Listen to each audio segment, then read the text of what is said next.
हाय मेरे प्यारे students. I hope तुम सब अच्छे होंगे, स्वस्थ होगा और खुश होगा।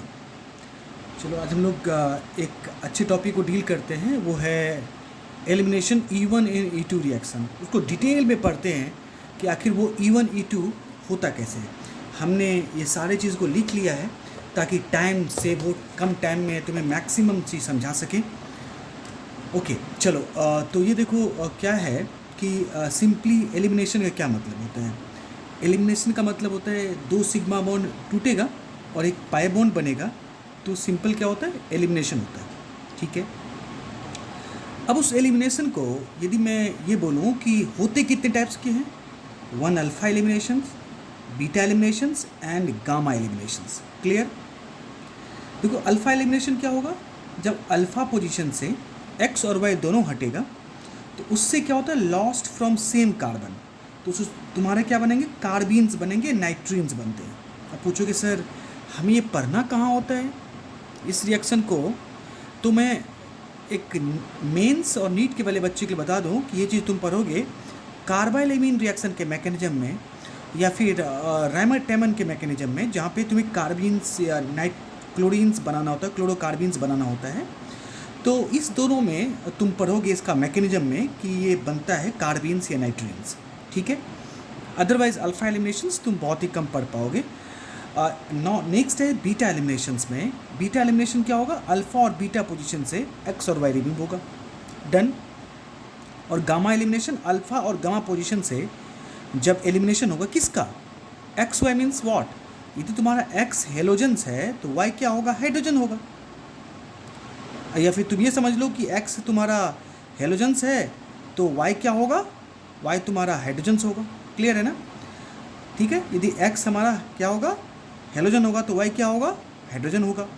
तो गामा एलिमिनेशन में क्या बोलोगे कि एक्स पोजीशन से यदि हेलोजेंस निकलेगा तो वाई पोजीशन से क्या निकलेगा, हाइड्रोजन निकलेगा, और उससे क्या होगा, एक रिंग फॉर्म होगा। ठीक है, तो गामा एलिमिनेशन से क्या बनता है, एक रिंग बनता है। बीटा एलिमिनेशन से क्या होगा, अल्फा और बीटा पोजीशन से, अल्फा पोजीशन से हेलोजन, बीटा पोजीशन से हाइड्रोजन्स। मैं मान लेता हूँ कि एक्स जो है अपन हेलोजन्स है, ठीक है, और वाई क्या है, वाई अपन हाइड्रोजन है, ऐसा मान लेते हैं। तो चलो, तो इससे क्या बनेगा, एक पाई बॉन्ड डेवलप होगा बीटा एलिमिनेशन से। और अल्फा एलिमिनेशन से क्या होगा, कार्बीन्स या नाइट्रीन्स बनता है, क्योंकि सेम पोजीशन से जब दोनों चीज़ हटता है तो एक लॉन पेयर आ जाता है उस पर। क्लियर है। अब देखो 2 to 4 6 to 8, ठीक है, तो इस तरह से कार्बीन्स बनेंगे। तो अब यहाँ पे तो कार्बीन से नाइट्रीन्स बनता है। ठीक है, तो अब ये देखो क्या होता है कि तो जो हम पढ़ेंगे बीटा एलिमिनेशन स्ट्रेंथ्स, तो ये बीटा एलिमिनेशंस E1 और E2 दोनों में पढ़ेंगे। ठीक है, बीटा एलिमिनेशंस हम E1 और E2 दोनों में पढ़ेंगे। अभी देखो क्या होता है, तुम एक चीज़ पढ़े होंगे E1 रिएक्शंस, तो जो SN1 का कैरेक्टर है वही E1 का भी है। जैसे SN1 में क्या पढ़े हैं, rate directly proportional alkyl halide का होगा, सेम चीज़ इसमें भी होगा। मॉलिक्युलरिटी वहाँ पे SN1 को याद करो, मॉलिक्युलरिटी क्या पढ़े हैं, मॉलिक्युलरिटी 1, यहाँ भी 1 होगा। ऑर्डर क्या पढ़े थे वहाँ पे 1, यहाँ भी 1 होगा।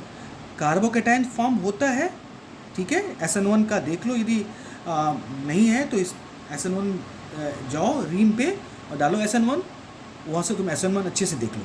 तो कार्बोकेटाइन्स, जब भी तुम्हें कार्बोकेटाइन बनेगा उसकी प्रोबेबिलिटी ज़्यादा होती है कि वो रीअरेंजमेंट में जाए। ठीक है, तो जब भी कार्बोकेटाइन बनेगा तो जाएगा किस में, रीअरेंजमेंट में जाएगा। तो जो SN1 का कंडीशन होगा वही E1 का भी होता है। ठीक है, 3 डिग्री 2 डिग्री 1 डिग्री दोनों में होगा।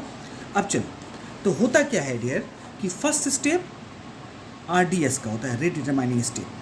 ठीक है, तो इसमें अब क्या है कि जैसे हेलोजेंस है, अब देखो हेलोजेंस को तुम कैसे भी हटा सकते हो, कोई कैटालिस्ट ले लो, कोई रिएजेंट ले लो, है ना।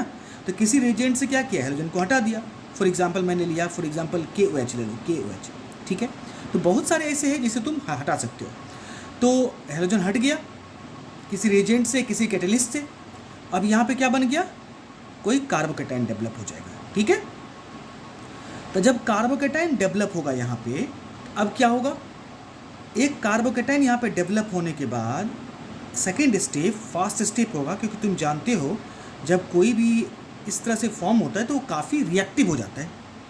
हमने ऐसा उन्होंने पढ़ाया था कि 3D कार्बोकेटाइंस फॉर्म होता है, फिर वो बहुत रिएक्टिव होता है।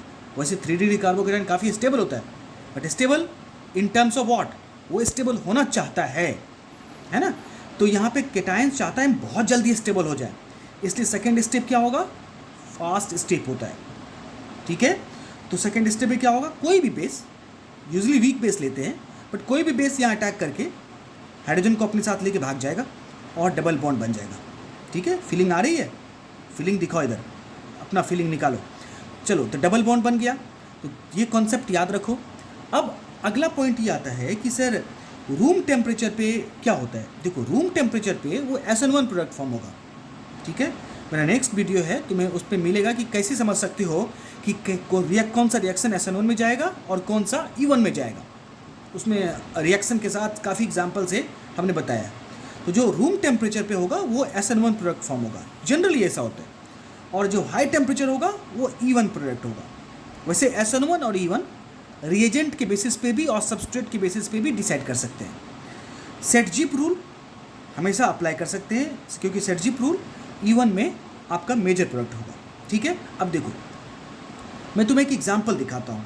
अब एग्जांपल थोड़ा मैं यहाँ पे कॉम्प्लेक्स लिख लिया हूँ, तो मैं इसको थोड़ा सा बोर्ड पे दिखाता हूँ। इसमें देखो, एक रिएक्शन में लिखता हूँ CH3।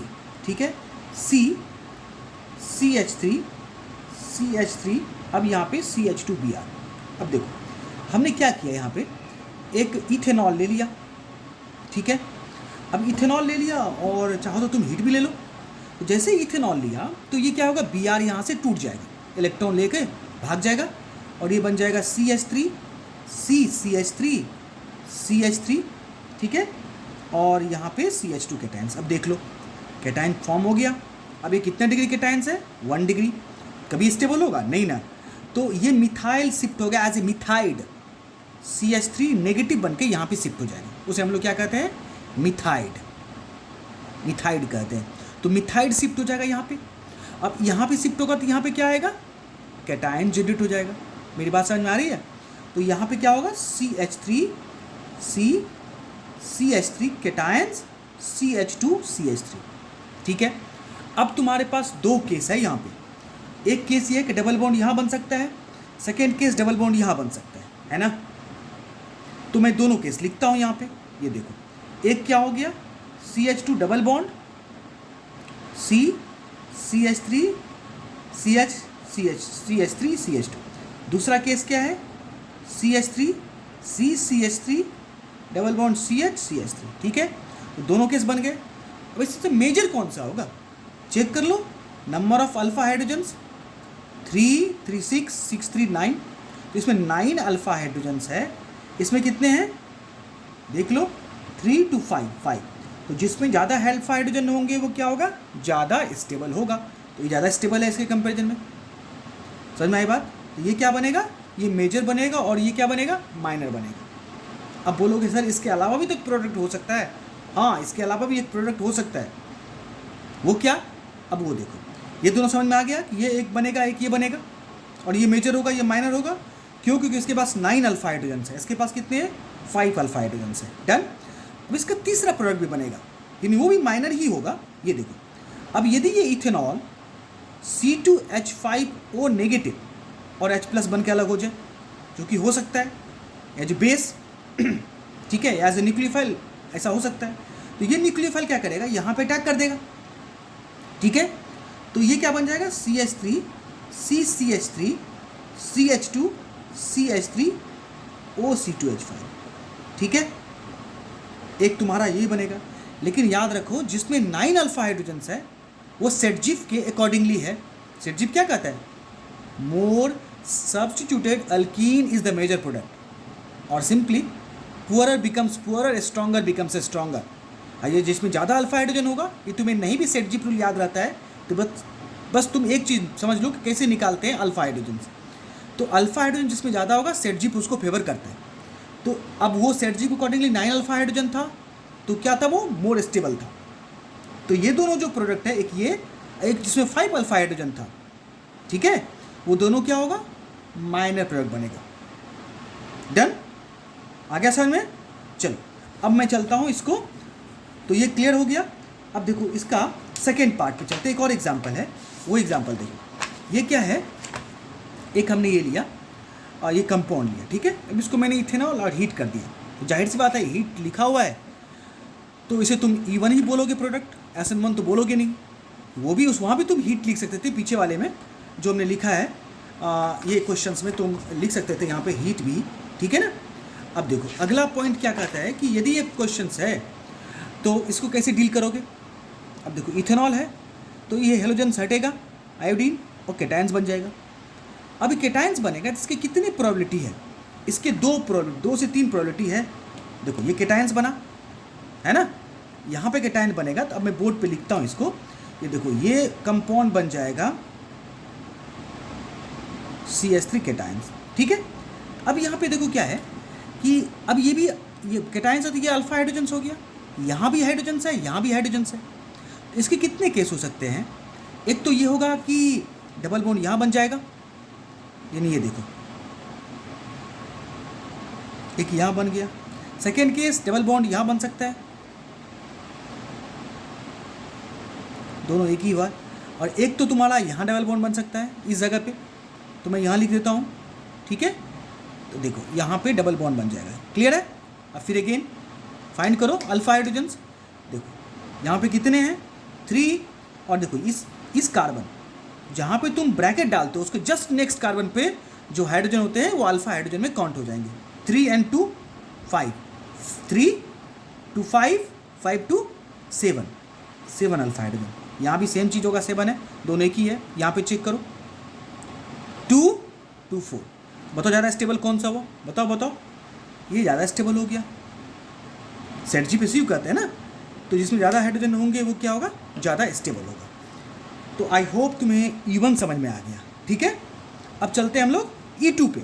देखो जो E2 का कैरेक्टर होता है वही कैरेक्टर तुम्हारा SN2 का भी होगा, थोड़ा सा डिफरेंस होता है। अब मैं डिफरेंस लिखा हूँ यहाँ पे, देखो इसमें क्या है, सिंगल स्टेप जो SN2 का होता है सेम होगा, नो कार्बोकेटाइन जो SN2 में था, नो रीअरेंजमेंट, ट्रांजिशन स्टेज, ये सारी चीज़ तुमने SN2 में पढ़ चुके हो। अब देखो यहाँ पे एक छोटा सा डिफरेंस है, SN2 में क्या पढ़े हो कि रेट जो होगा वो डायरेक्टली प्रोपोर्शनल अल्काइल हाइड और किसका होगा, न्यूक्लियोफाइल का, SN2 का। यहाँ पे किसके होगा डायरेक्टली प्रोपोर्शनल, अल्काइल हाइड और बेस के। और बेस कैसा बेस भाई, साइज ऑफ बेस 12 होना चाहिए, ज़्यादा बड़ा बेस होगा तो उस बेस के रिगार्डिंग में बोल रहा हूँ, ठीक है ना। तो size of base, stronger base तो होगा ही, साथ साथ बेस की साइज भी बड़ी होगी। अब देखो यहाँ पे एंटी पेरीप्लेनर एक वर्ड है जो SN2 में यूज़ नहीं करते हैं। अब एंटी पेरीप्लेनर चीज़ को तुम जब साइक्लिक कंपाउंड को ब्रेक करेंगे, जो हमने पीछे नेक्स्ट पेज पे किया है, तो तुम्हें ज़्यादा समझ में आएगा। एंटी पेरीप्लेनर का मतलब होता है कि देखो यहाँ पे Lg है, लिविंग ग्रुप है, पीछे क्या है, नीचे वाले में हाइड्रोजन है, तो दोनों काफ़ी दूर है ना, तो दूर रहने पे क्या होगा, एट्रैक्शन होगा, रिपल्सन कम होगा, इसे एंटी पेरीप्लेनर कहते हैं। तो जो SN2 में होता, E2 में होगा, वो एंटी पेरीप्लेनर होगा और एक अल्काइल हाइड और बेस होता है। तो ये दोनों डिफरेंट है SN2 से। अब एक और डिफरेंस है यहाँ पे, SN2 में क्या पढ़े हो, मिथाइल, एलाइल, है ना, लेकिन यहाँ पे क्या होगा, 3 डिग्री 2 डिग्री 1 डिग्री, यहाँ भी 3 डिग्री 2 डिग्री 1 होगा, जिस तरह तुम E1 में पढ़े हो, ठीक है। तो ये तुम्हें कभी कन्फ्यूजन हो कि इसमें SN2 होगा या E2 होगा, तो तुम इससे भी समझ सकते हो कि क्या है सबस्ट्रेट, ठीक है। चलो अब देखो क्या होगा इसमें कि जब हम कोई बेस अटैक करेंगे इस पर, ये तो अल्काइल हाइड हो गया ना, जब हम बेस अटैक करेंगे इस पर तो SN2 में क्या पढ़े हो कि कंसर्टेड होता है, एक ही स्टेप में दोनों फॉर्म होता है। तो सेम टाइम पे ये बेस अटैक करेगा हाइड्रोजन पे और उसी टाइम लिविंग ग्रुप भी दूर जाएगा, ठीक है। स्लोली भी बेस जाएगा और एट द सेम टाइम वो लिविंग ग्रुप भी जाएगा। तो ये हमने डॉट का मतलब क्या हो गया, ट्रांजिशन स्टेट बना दिया और डबल बॉन्ड बना दिया। जिस भी स्टूडेंट को हिंदी में उतनी प्रॉपर समझ में नहीं आती, मेरे एक इंग्लिश चैनल भी है रीम प्लस के नाम से, यानी ये चैनल है RIIM+, तो तुम वहाँ पे जाके इंग्लिश में पढ़ सकते हो, ठीक है। उसमें सारे वीडियो, यही सब सारे वीडियो इंग्लिश में डाला हुआ है। देखो अब क्या है कि ये क्या बनेगा, एक लिविंग ग्रुप बन जाएगा और डबल बॉन्ड बनेगा, डन ना। अब देखो अब इसमें क्या होता है कि इफ सिंपल लिविंग ग्रुप होगा, simple leaving group means sir halogens, water, alcohol, ये सब सिंपल लिविंग ग्रुप हुआ ना। अब इसमें प्रॉब्लम आ रही है, तुमने फर्स्ट की सेकेंड वीडियो है मेरा, उस पर जाओ और देखो लिविंग ग्रुप बेसिसिटी, मज़ा आ जाएगा, अच्छे समझ में आ जाएगा। अब देखो, अब सिंपल लिविंग ग्रुप लेंगे, जैसे एक्स लिया है, वाटर लिया है, ROH लिया है, तो सेटजिफ रूल अप्लाइड है, तुम सेटजिफ रूल को अप्लाई कर सकते हो, ठीक है। लेकिन यदि तुम्हारे पास कॉम्प्लेक्स बेस आ गया, NR3+, SR2+ या बल्कि ग्रुप, तब मेरे भाई वहाँ पे हॉफमैन प्रोडक्ट यूज़ होगा। कौन सा बोल रहा हूँ? हॉफमैन। अब देखो दोनों का डिफरेंस क्या आता है, मैंने एक एग्जांपल दिया है। सेम रिएक्टेंट में दो अलग अलग हमने डाला है, एक लिया इथॉक्साइड, पोटासियम इथॉक्साइड, एक ले लिया हमने हॉफमैन कॉम्प्लेक्स बेस। अब देखो कोई कॉम्प्लेक्स होगा वो कहाँ अटैक करना चाहेगा भाई? कोई कॉम्प्लेक्स होगा तो वो तो चाहेगा कि नहीं हम भीड़ भाड़ में जाए, बहुत मोटा आदमी चाहेगा कि हम क्राउड में जाएं? कभी नहीं चाहेगा। तो कोई कॉम्प्लेक्स होगा तो क्या चाहेगा कि हम भाई साइड से निकल जाओ। ये कॉम्प्लेक्स बेस है तो वो कहाँ अटैक करेगा? ये तो काफ़ी बल्कि पोजीशन हो गया, ये तो और उससे भी ज़्यादा बल्कि है, तो ये क्या करेगा? ये वहाँ अटैक करना चाहेगा जहाँ पे कम से कम हाइड्रोजन्स है। तो ये वहाँ अटैक करेगा जहाँ पे कम हाइड्रोजन है। तो इसके पास क्या है? काफ़ी कम मतलब हाइड्रोजन तो है बट बल्कि नहीं है, क्राउडिंग नहीं है, तो ये वहाँ अटैक करना चाहेगा, ठीक है। और ये कहाँ करना चाहेगा अटैक? छोटा है, चुन्नू मुन्नू है, ये अटैक कर देगा कहाँ पे? इस पोजीशन पे, ठीक है। और तुम जानते हो कि कार्बोकेटायन नहीं बनता है। तो अब देखो यदि ये इस पे अटैक करेगा तो क्या होगा? इस पे अटैक करेगा तो ये दोनों मिलके हट जाएगा, डबल बॉन्ड बन गया यहाँ पे। और यदि ये इस पे अटैक किया तो ये दोनों डबल बॉन्ड बन जाएगा, देख रहे हो? अच्छा अब बोलो कि सर सेटजिप का माइनर प्रोडक्ट क्या होगा? देखो सेटजिप का माइनर प्रोडक्ट हॉफमैन का प्रोडक्ट हो जाएगा, यानी जो हॉफमैन में बना है वो सेटजिप का माइनर हो जाएगा, और हॉफमैन का जो माइनर होगा वो सेटजिप का प्रोडक्ट हो जाएगा। समझ में आई बात? जो सेटजिप का प्रोडक्ट है वो हॉफमैन वाला माइनर हो जाएगा, यानी ये मेजर ये माइनर, किसके लिए? सेटजिप के लिए। हॉफमैन के लिए ये मेजर और ये माइनर हो जाएगा। डन? समझ में आ गया? देखो अब चलते हैं हम लोग नेक्स्ट पार्ट पे कि सर हमेशा सेटजिप अप्लाई हो सकते हैं? जी नहीं जी, सेटजिप क्या एक बहुत ही लिमिटेशंस है। अब देखो क्या लिमिटेशन है। यदि तुमने अल्काइल हैलाइड लिया है, अल्काइल हैलाइड या डबल बॉन्ड वाले कंपाउंड या बेंजीन रिंग, तो देखो क्या उसमें रेजोनेंस हो रहा है, देखो क्या उसमें कंजुगेट सिस्टम आ रहा है, क्या उसमें देखो पुअर लिविंग ग्रुप है। यदि ऐसा कुछ है तो वहाँ तुम अप्लाई नहीं कर सकते हो सेटजिप रूल को, ठीक है।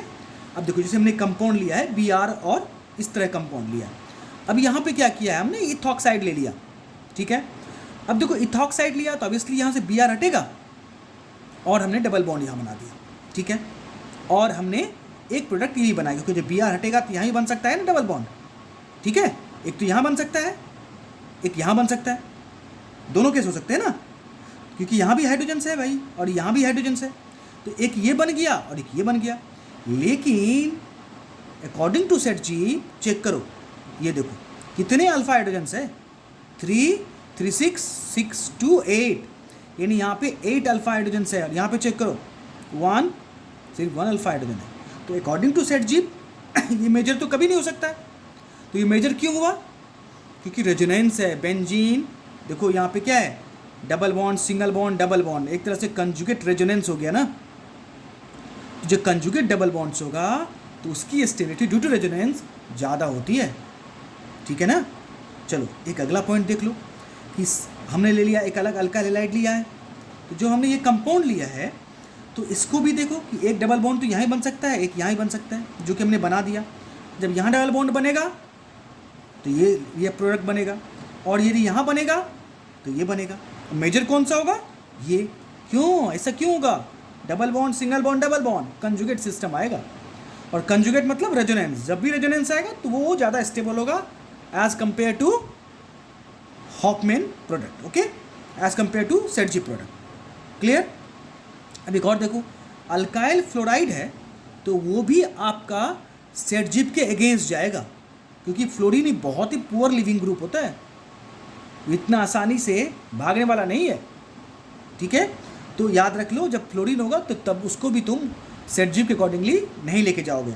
और सेटजिप यदि तुम डेफिनेशन भूल जाते हो तो दिमाग में बैठा लो अल्फा हाइड्रोजन कैसे कैलकुलेट करना है, ठीक है। अब देखो एंटी पेरिप्लेनर वाला कंपाउंड को तुम जैसे ये देखो, ये कंपाउंड है तुम्हारा।